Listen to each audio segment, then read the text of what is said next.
This is the fifth presentation in the series about the biological basis of learning disorders. This presentation looks at dyscalculia. Dyscalculia affects about 6.5% of the population and describes the difficulties that some people have in understanding what numbers mean. Dyscalculia involves difficulty with mathematical skills such as addition, subtraction, multiplication and so on, with the sequencing of numbers, and with understanding the idea of proportions. What does 4 look like? Why is 5 bigger than 4? It involves a memory of mathematical facts, concepts, and affects things like time, money and music. Other skills such as language and reading may be well advanced, and visual memory for the printed word is often good. Dyscalculia also affects a sense of direction, affects trouble reading maps, telling the time, dealing with mechanical processes, dealing with schedules and calendars and keeping track of time and knowing the sequence of past and future events.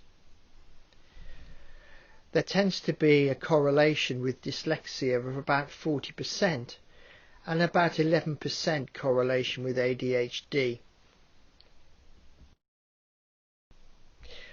The genetic factors involved seem to influence the development and functioning of certain key parts of the brain, such as the parietal lobes and the frontal lobes and the occipitotemporal lobes.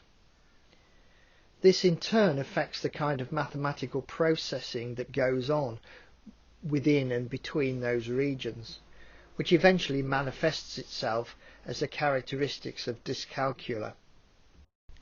Similar areas of the brain seem to be involved with dyslexia and reading, so it's perhaps not surprising that there is such a strong correlation between dyslexia and dyscalculia.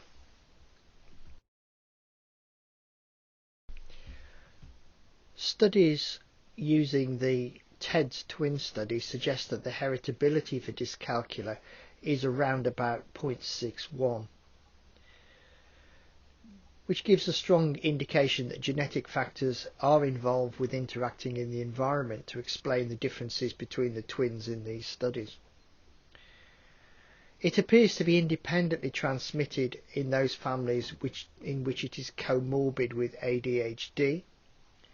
And there are 1 or 2 genetic factors, such as the deletion of BP1 and BP2, which seem to confer a greater risk of dyslexia and dyscalculia together. But most of the genetic factors involved seem to be polygenic, with relatively small effects upon the expression of the characteristic.